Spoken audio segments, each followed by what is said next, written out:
Okay. Oh, here's another example. I told you I was working with a baseball site. New site. Okay, forget about established site. You might think established site, she gets plenty of weight. Okay, I will kind of let the cat out of the bag a little bit. Since I don't believe in long tail, would I be willing to commit to it with a new site? You bet I would. Okay, on our baseball site, we're not going after any long phrases. We're going after the good stuff. All right, are we on page 1 yet? No. On the other hand, it's been basically 7-8 weeks of SEO effort, too. All right, but what this chart is showing you is both unique visitors and page views. And if you watch the timeline, you can see there was nobody coming to this site for the first couple of weeks it was up. It took to about mid-February before people started coming in. But then all of a sudden, they started trending up. Now, the unfortunate thing is I had to get this presentation done and into Yannick weeks in advance, so I had to cut this off, which is kind of a disappointment to me, because had I been able to show you more time, you'd see it keeps climbing. Well, where's this traffic coming from? Long tail. Are we trying? No, we're focusing in on the power phrases. And I'll talk about that a little bit more, too, in a bit. All right, last thing. Google likes big established sites. That's what the big boys, the big companies have. For you to be successful with Google, then you should take as many clues and do what you can on the major metrics these sites have. Okay, age is a tough one, but you can increase the size of your site, okay?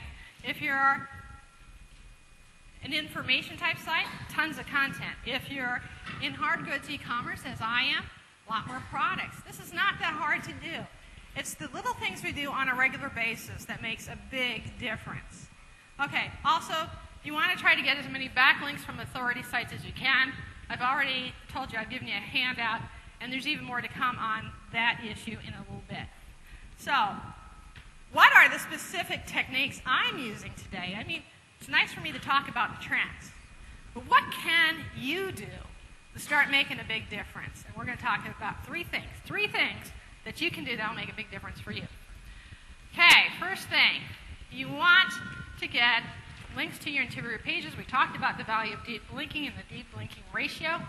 How do you do that? How do you do that if you have a hard goods e-commerce site that nobody wants to link to? And you don't want to do reciprocal linking? I like to point to what I'm still seeing, and I'm always amazed by this, the hugely overlooked opportunity with article directories. See, I use article directories, but differently than what many people are still doing.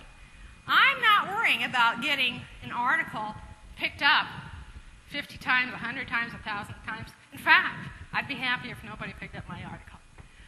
I'll post an article on a strong article directory, and in the bio section at the end, what do I have the opportunity to do?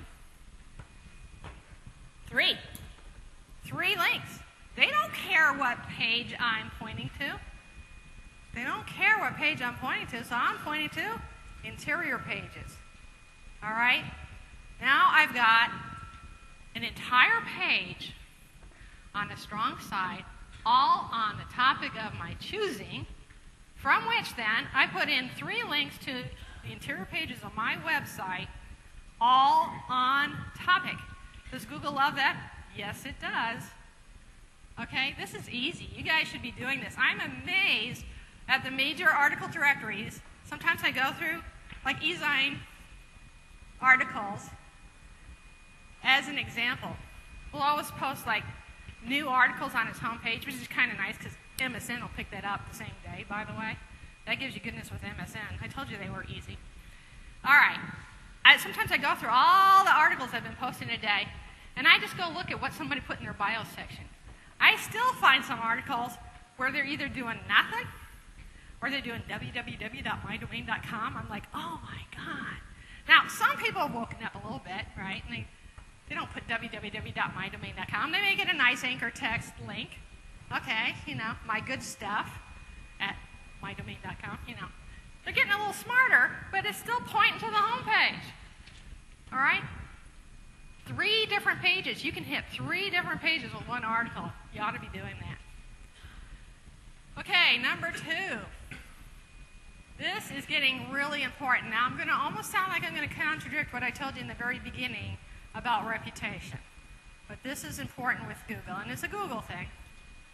Google doesn't want to see the same phrase over and over and over again.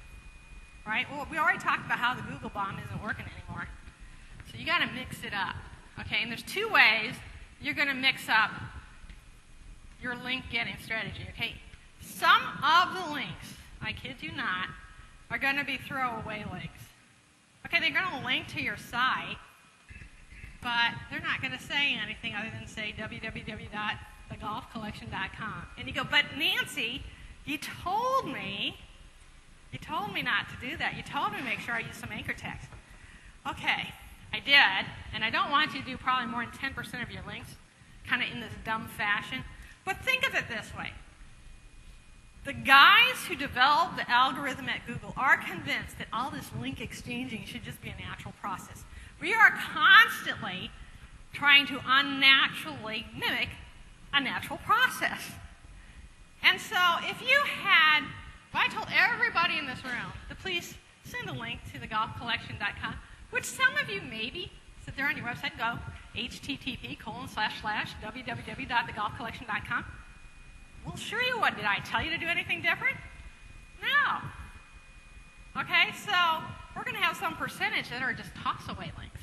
Okay, the next component is you can't just say, if I want to rank for golf gifts ad infinitum, okay?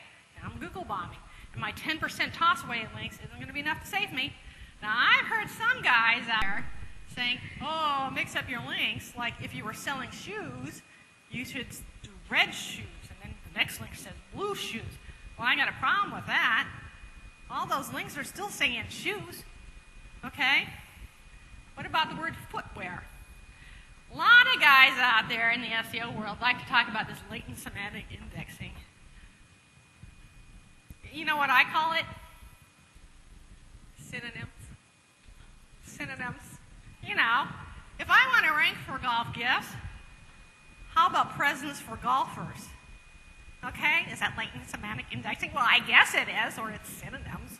All you want to do is try to find out some percentage of similar words, okay, that kind of mean what you're talking about, all right? You don't need to get all concerned about what latent semantic indexing really is. I don't know who came up with that term.